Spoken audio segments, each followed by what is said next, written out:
warahmatullahi wabarakatuh. Guys, aku sekarang lagi di daerah Curug. Aku dapat informasi terkait ada seorang ibu yang memiliki 4 anak dan 4 anak tersebut memiliki gangguan mental dan fisik, guys.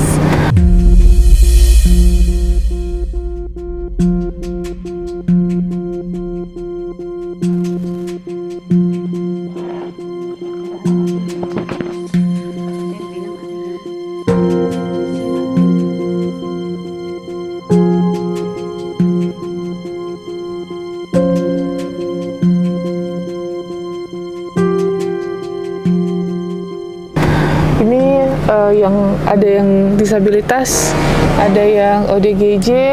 Nah, ibunya ini sehat nggak, Bi? Sehat. Ibunya sehat, tapi anak-anaknya yang 4 ini. Nah, parahnya lagi nih, nomor 2 katanya diduga ini adanya tindak kekerasan seksual yang dilakukan oleh bapaknya.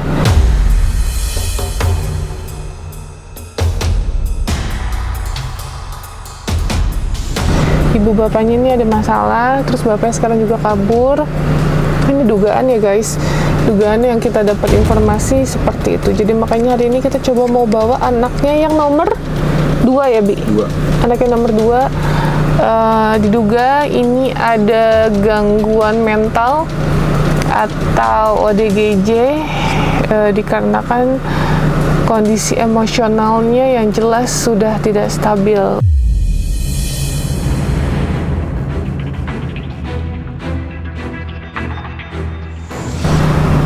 Nah, oke, guys, untuk kalian penasaran, ikutin terus.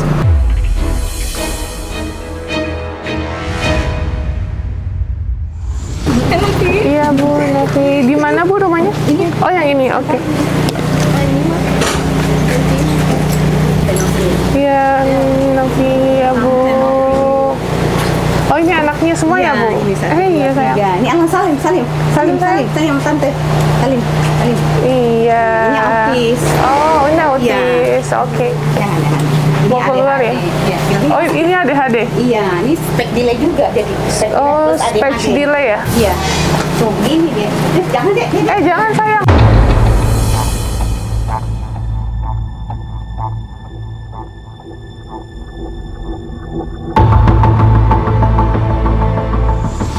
Nah, oke, ini aku bersama Mbak Lina yang menginformasikan ke admin kita. Iya. Gimana, Mbak, awal mula ceritanya, Mbak? Awal mulanya kan adiknya teman saya, adik ibu. Oh ya, oke. Dia cerita tadinya tentang ekonomi gitu kan.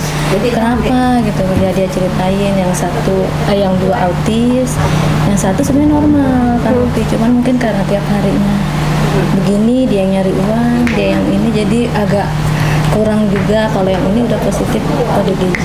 Oh, yang iya. Oke, terus? Ya katanya sih karena bapaknya temperamen dan dia dulu kan sekolah terapi normal seperti biasa, pas lagi pulang sekolah pakai kerudung karena bapaknya kan bukan non Islam, bapaknya non Islam, jadi ditarik dibuka dari situ dia.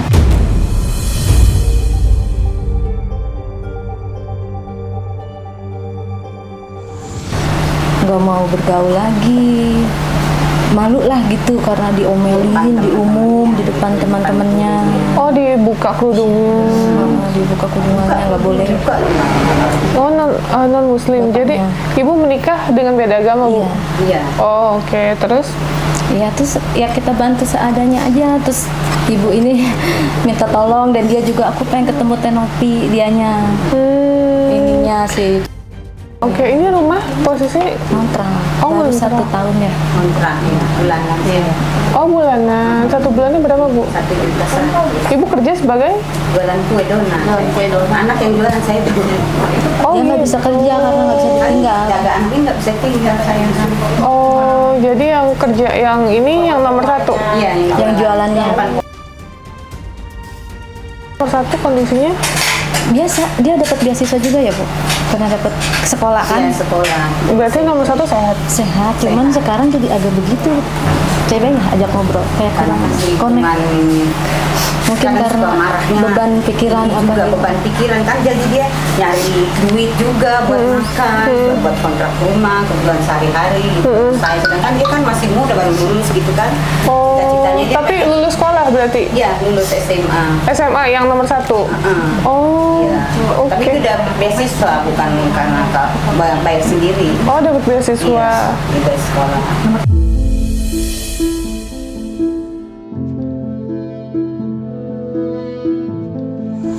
Oh, oke. Berarti nomor 1 sama nomor 2 diduga. Kalau nomor 2 udah positif ya? Kalau nomor 1 ini diduga. Oh, oke. Paham. Nah, oke. Ibu boleh ngobrol sebentar? Sayang, sebentar ya. Gantian dulu. Nah, sama saya. Ini saya boxing kan nggak saya. Nah, oke, ini Ibu awalnya gimana, Bu? Awalnya ini sebenarnya dia pengen jadi muslim, pengen mualaf gitu, pengen pakai jilbab, punya temen-temennya. Emang tadinya non-muslim? Sebenarnya kan anak-anak lahirnya sebenarnya Islam, saya ajanin, cuman bapaknya kan galak kan. Saya dulu masih belum bisa nyari duit, jadi dikekang dia, pokoknya semua harus Kristen, ditulis semua di kakak Kristen, sekolah Kristen. Oh, Tapi gitu. hati anak-anak nih sekolah dia pengen Islam kayak temennya, ngaji apa, suka sholat taraweh, dimarahin, ketahuan gitu. Oh, gitu. Iya, dimarahin, disampertemen sholat taraweh gitu kan, dimarahin. Akhirnya nggak sholat lagi gitu. Jadi kan mereka dari kecil juga udah tertekan karena agama mereka kan pengennya Islam gitu. Nah, setelah di SMP dia pakai jilbab, dimarah-marahin. Saban pulang, lepas jilbabmu, terus pernah di depan gurunya sama temen-temennya lepas, ditarik, lepas katanya gitu.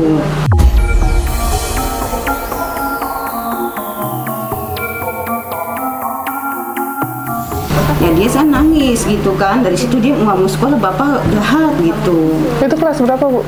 Dari sebenarnya dari SMP kelas 1 udah. Udah mulai gangguan? Iya. Sekarang? Terus ceritanya kan SMP itu dia dibully temennya. Karena dulu dia Islam, Kristen, terus masuk Islam. Temennya malah yang Kristen bully dia, yang Islam juga bully dia. Jadi dia sholat bareng-bareng temennya, lu ngapain Kristen ya? Dia nambah tertekan.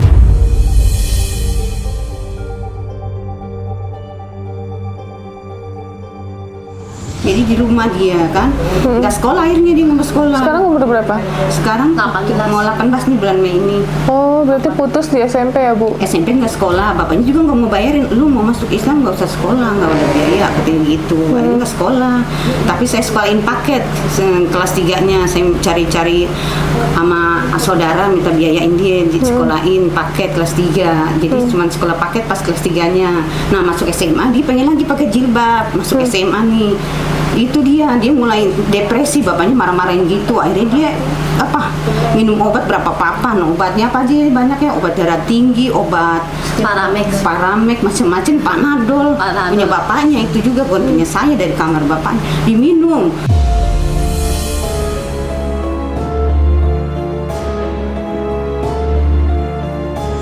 Terus dia diikat-ikat, nggak mau makan sampai kurus tuh, ada di foto-fotonya kan. Jadi dia numpukin barang sampai penuh, tidur sama barang apa aja di kamar tuh. Keset tuh.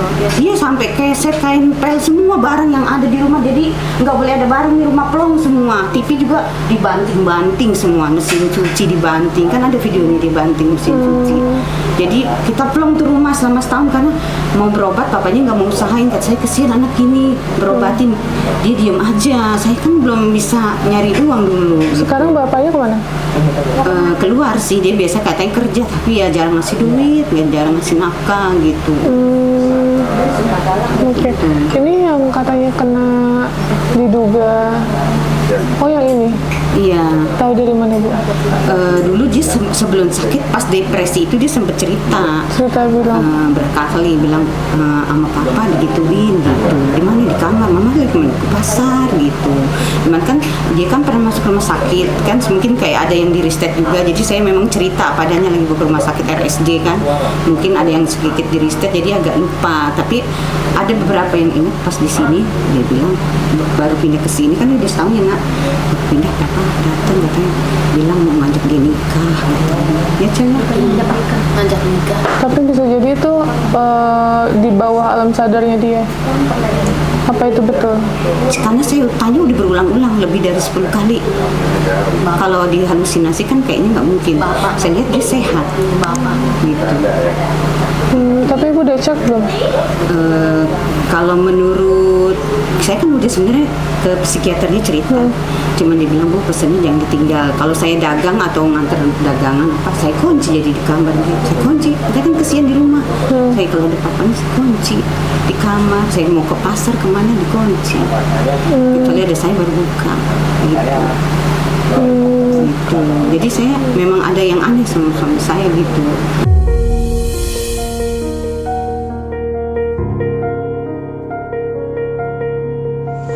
Mungkin karena dia dulu keadaan gak sadar, maksudnya kan setengah sadar kan dulu. Jadi kesempatan itu lah suaminya kayak gitu. Tapi belum cek ke rumah sakit secara langsung, Bu? Kan saya sebenarnya pernah ke Obigen ini, Siloam udah ya, 2 bulan yang lalu. Saya cerita, terus kata dokternya baik, kata dia. Saya sebenarnya udah diperiksa ya Cale, kan periksa ya semuanya ya, ada itunya, ada gambarnya katanya. Saya sebagai dokter sih ada etikanya, jadi ini kan bukan pemeriksaan polisi, jadi saya cuma ngasih saran kalau suami kayak gitu mending baik pisah aja bu, katanya gitu. Gitu, karena bukan contoh yang baik buat anak-anak gitu sifatnya, atau nanti akan menurun ke anak-anak ibu mengikuti gitu kan. Gitu ya, saya sebenarnya sih pengen pisah, tapi kan saya kadang untuk kontrak uang kan kurang ya kan, itu dia suami kadang bantu kita dulu bayar kontrakan gitu. Itu dia masih terikat situ, sedangkan kata saya udah bilang saya sih pengen pisah aja, cuman suami tuh masih pulang-pulang juga gitu. Itu aja, jadi saya pengennya tuh ya saya pisah biar anak-anak sehat, karena memang suami ini nggak bisa cantik kasih contoh yang baik untuk anak, nggak tanggung jawab, nggak kasih nafkah, nggak sekolahin anak-anak gitu kan, ini nggak ada yang sekolah.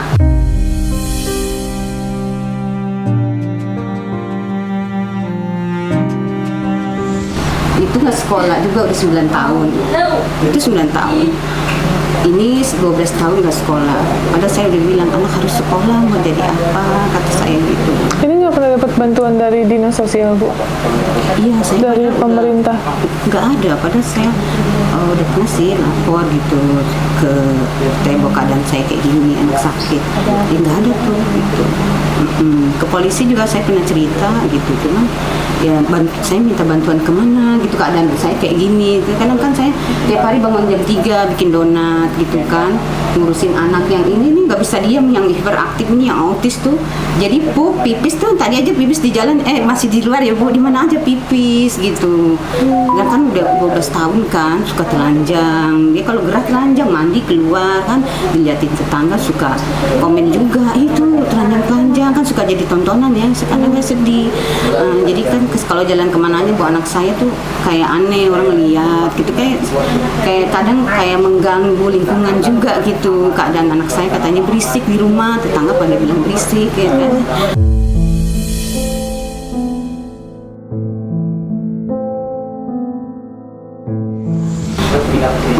Kontrak di sana juga gitu kan, berisik ibu itu di rumah anaknya. Ya anak saya kan sakit 3-3, jadi kan kalau berisik wajar. Yang sebenarnya nggak berisik yang ini, kadang ya berisik yang satu ketok-ketok pintu itu, yang itu kadang-kadang berantem. Yang ini dulu kan masih suka ngamuk kalau di sana karena belum berobat. Di sini udah nggak pernah ngamuk sih. Sempet sih yang belum berobat ya ngamuk ya di sini ya. Berobat, ibu berobatnya sekarang kemana? Sini Siloam, RSD Siloam. Harusnya kan ke sana Grogol karena tapi saya kejauhan, karena kalau sana saya dari sini jam 6, nanti pulangnya bisa jam 5 sore. Saya ninggalin yang 2 ini bingung kan. Gitu. Jadi belum pernah dapat perawatan ya Bu? Yang mana itu? Yang ini? Yang ini udah ke RSD. Dirawat 2 bulan. Sebenarnya 2 kali. 1 kali cuman seminggu sama bapaknya dipulang paksa.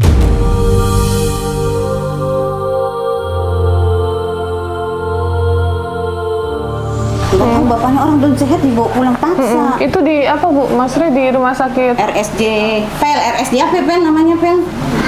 RSD apa nak? Rumah sakit Subroto. Apa? Subroto Jakarta. Subroto. Oh. Oh gitu. Di videoin bapak. Itu dia cerita lagi di Ubud ya, dia kan memang lagi agak ini kan, jadi suka pakai celana cancut aja. Nah, terus saya kan mau pergi, anak mau di wisuda SMA, maunya kan sama mamanya, memang dari kecil kan sama mamanya. Jadi sama jalan, Pak ini anak nggak mau pakai baju, tolong pakein ya. Kata saya pesen jadi papain anak, kata aku gitu, dosa nanti kamu. Iya, kata dia disuruh pakai baju tapi dia di videoin sama bapak.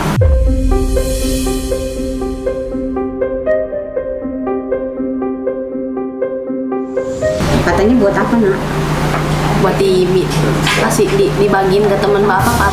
Katanya malah dibagi Buat teman ya. Ini baru dibagiin cerita biar sekarang. ditonton katanya, biar dilihat katanya.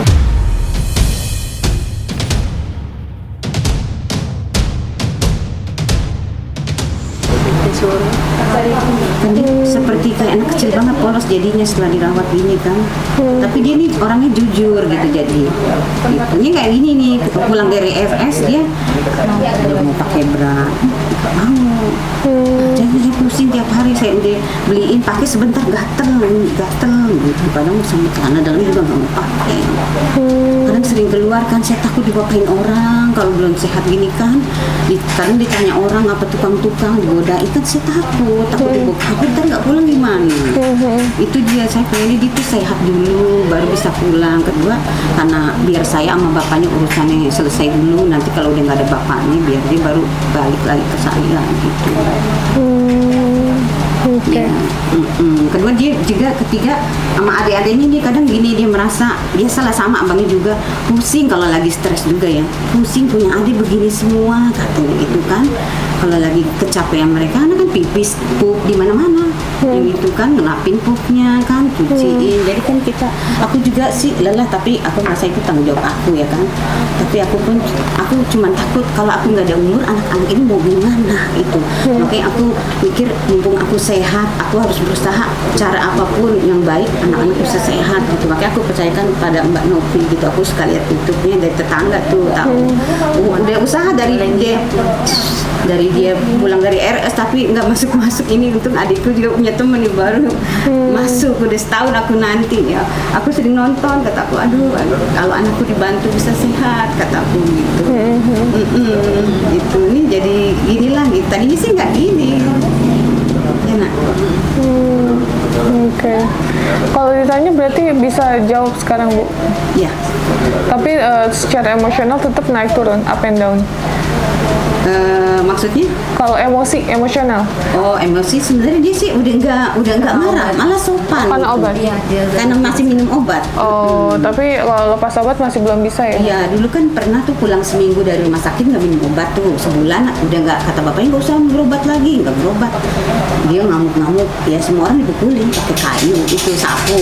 Saya adiknya diuber-uber ke jalan kan, tetangga ngeliatin kan, terus saya ditusuk pakai garpu berdarah, tangan saya.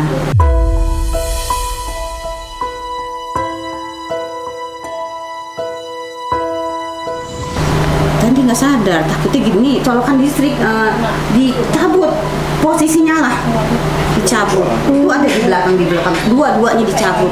Saya bingung apa yang ini, saya nggak ngerti. Jadi nggak ada orang, cuma saya sama dia. Dia nggak tahu mau diapain sih, disimpan di kamar doang. Itu nggak kesetrum, itu dilepas, dibawa ke kamar. mau dibawa tidur. Tidur tuh. Jadi kalau nggak minum obat gitu, sampai separah itu.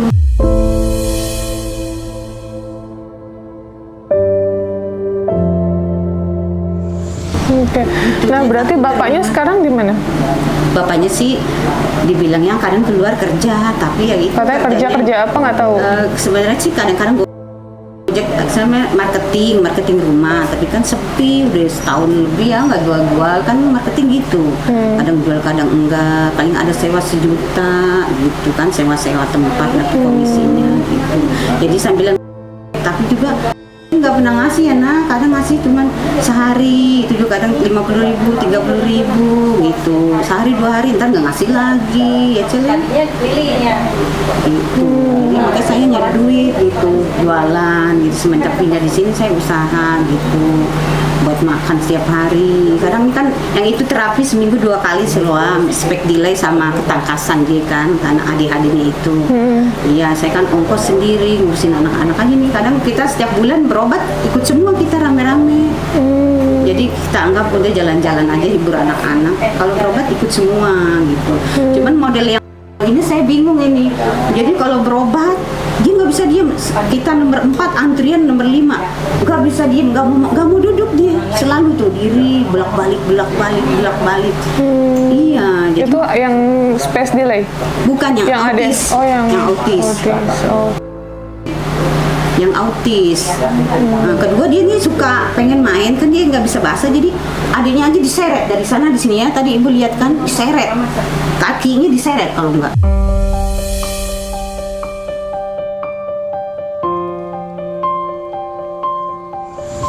Itu saya kan jadi bingung juga nih. Saya mikir gimana nggak ada saya, anak-anak ini mau siapa yang ngurus, mau kemana? Kalau sama bapaknya kan nggak mungkin, nggak ada tanggung jawabnya. Makanya saya minta pertolongan ini kepada pihak mana saja lah yang mau bantu anak-anak saya biar bisa sehat gitu, minimal untuk kehidupan sehari-hari bisa pakai baju sendiri, mandi sendiri gitu. Kan masih saya semua gitu.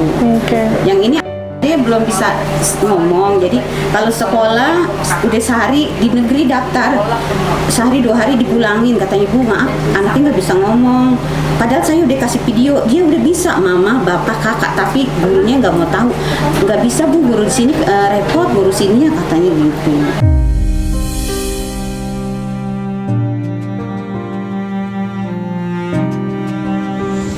Jadi saya ini kesini juga lamar tahun ini di di SD sini nggak bisa Bu, kata kepala sekolahnya, ini harus SLB katanya. Iya. Ya saya nggak ada biaya, mahal-mahal. Di sini ada dekat, di sini di Bonang swasta, mahal, tesnya aja 300.000, itu bayarnya jutaan. Saya dari mana kata saya. Padahal umurnya kan udah 9 tahun ya. Kadang saya sedih, dia nangis, Ma mau sekolah betul, Ma sekolah. Saya sabar, ada rezeki saya. Saya lihat ada harus nangis setiap hari ini, pengen sekolah, Ma.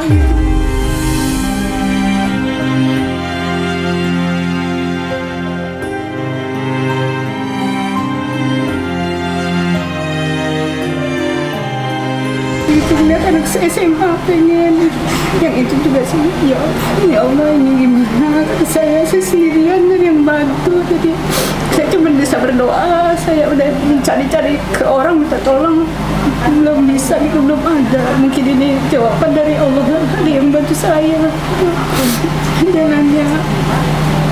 Karena saya kadang merasa udah lelah gitu ya, saya juga jarang istirahat, jadi kadang tidur cuma 4 jam, 3 jam, kadang itu kan susah tidur yang autis. Dulu mah dia tidurnya jam 1, jam 12, bangun jam 5, cuma sebentar. Setelah berobat nih, kan saya cerita sama dokternya ini, psikiaternya. Akhirnya kata dia bawa aja ke sini Bu, saya bantu. Usianya ini kan 12, sebenarnya nggak bisa masuk psikiater, tapi karena dibantu dokter itu dikasih memo bisa. Dia cuma dikasih obat supaya dia agak tenang. Memang kalau malam tidurnya enak, pules, nggak kayak dulu. Malam tidurnya sampai pagi lah istilahnya, baru bisa dari jam 9 sampai jam 5. Tadinya tuh tidur dari kecil, tidur sekitar jam 12 ke atas. Nanti bangun subuh, saya kurang tidur banget gitu. Iya, jadi kadang saya juga mikir gitu aja. Aduh, aku harus menyehatkan anak-anak sebelum saya pergi gitu. Saya bilang gitu.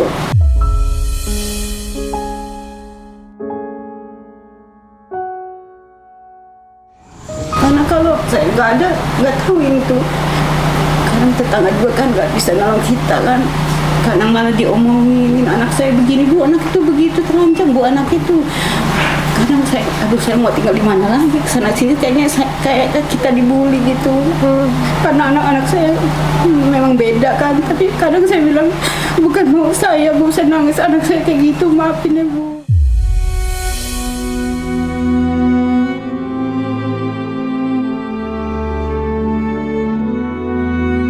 Gitu, kadang dia kan dulu pernah suka ngambil gitu, ada punya orang apa diambil gitu kan, tapi saya pulangin lagi, kadang mau kadang enggak, kadang diumpetin di kamar nanti saya pulangin, tapi itu kan pada saat nggak sadar gitu.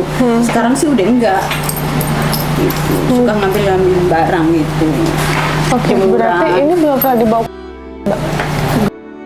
Udah ini dia Berapa kali? Satu kali? 2 kali. Pertama baru seminggu, yang kedua, yang kedua. ya sama saya sendiri. Jadi kan pertama bapaknya kayak gitu, ngapain anak dibawa berobat? Nggak perlu. Bapaknya nggak boleh berobat. Bapaknya nggak boleh katanya, mamahnya aja yang berobat.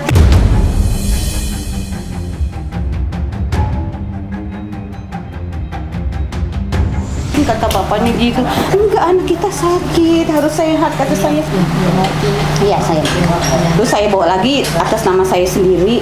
Bapaknya nggak ikut, saya cerita semuanya sama pihak rumah sakit. Oh ya udah, ya ntar bapaknya nggak ini, katanya nggak boleh besuk aja kayak gitu mah, bapaknya malah bilang gitu ya. Jadi tapi bapaknya memang nggak pernah besuk karena dia nggak mau dia dibawa ke rumah sakit, katanya nggak boleh disehatin.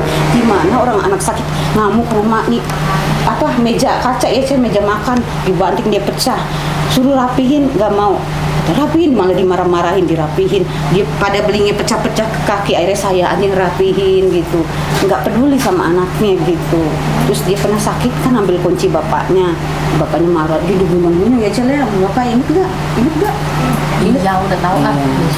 sayang, iya saya cerita kan harus jelas, iya sayang, dibunuh sama bapaknya, si ambil kuncinya caranya begitu. Aku dulu ada videoin, udah kirim ke polisi, kata polisi lapor aja, cuman saya lapor perlu kesana sini, udah lapor ke ke Polres jauh-jauh, tutup hari Sabtu, ongkos aja udah 150.000, nggak ada ongkos lagi, jadi saya nggak lapor lagi gitu. Udah lama itu?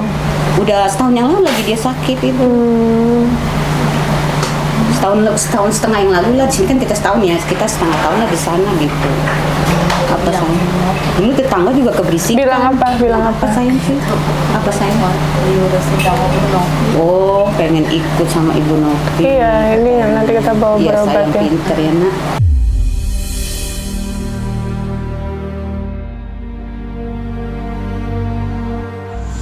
Oke, Mbak, berarti aku izin ya. Ini kan Mbak yang menginformasikan. Aku langkah pertama sih mau aku bawa berobat dulu. Nanti setelah itu mungkin aku cek ke Objin ya. Aku cek kembali ke Objin, nanti aku make sure hasilnya apa. Nanti habis itu kita informasikan kembali. Ya. Saya juga ini Bu Novi, pernah saya dulu pada saat dia cerita sama saya juga, saya pernah juga ke kantor polisi di antara adik saya itu yang satu lagi. Tapi ya kayak gitu juga, terhalangnya pada saat suruh datang, suruh pemeriksaan ini, dia tuh takutnya dimarahin papanya gitu kan, maksudnya dimarahin, emang marah-marah mulu. Jadi dia nggak mau datang tuh saat udah ditunggu kan hari Senin pemeriksaan visum ya namanya itu, iya, dia nggak mau, jadi batal. Belum saya tarik tuh, masih di sana gitu. Nggak salah kemarin kita nanganin kasus katanya ini anak di bawah umur diduga ada kelainan di bagian itunya, tapi pada saat kita cek ternyata enggak, gitu, infeksi saluran kencing, gitu, makanya kan kita nggak bisa telan bulat-bulat ya, gitu, karena tetap aja beda hal ya Bu sama yang normal. Yang normal aja bisa bohong ya Bu, apalagi mungkin yang sakit pasti ada halusinasi, pasti ada perbedaan omongan gitu yang mungkin tidak sinkron. Makanya kita untuk pastikan mungkin step by step yang langkah yang kita akan lakukan itu Mbak. Jadi pertama pasti, betul Bu, kita ke rumah sakit dulu, after di rumah sakit nanti kita ke Objin, nanti hasilnya apa kita rundingkan ke sini lagi. Gitu, jadi satu-satu dulu ya, ngalir dulu maksudku. Kalau aku serak semuanya aku nggak bisa, jadi step by step dulu.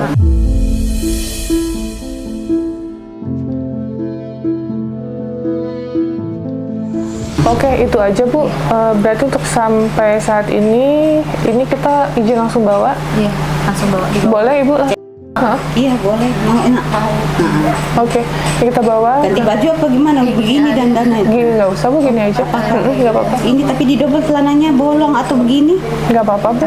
Kita ada ini kok baju di mobil. Gitu. Ada nak. Nanti gampang ganti. Ya udah itu aja Bu. Nanti pokoknya yang tadi aku bilang ya Mbak. Ntar kita info nyampe rumah sakit, kita fotoin, kita videoin. Aku nggak tahu rumah sakit mana. Karena kan aku takutnya full. Jadi nanti kalau nggak di mana, kalau nggak di kita ke gitu. Pokoknya nanti kita pastiin, kita info kembali. Ya, oke.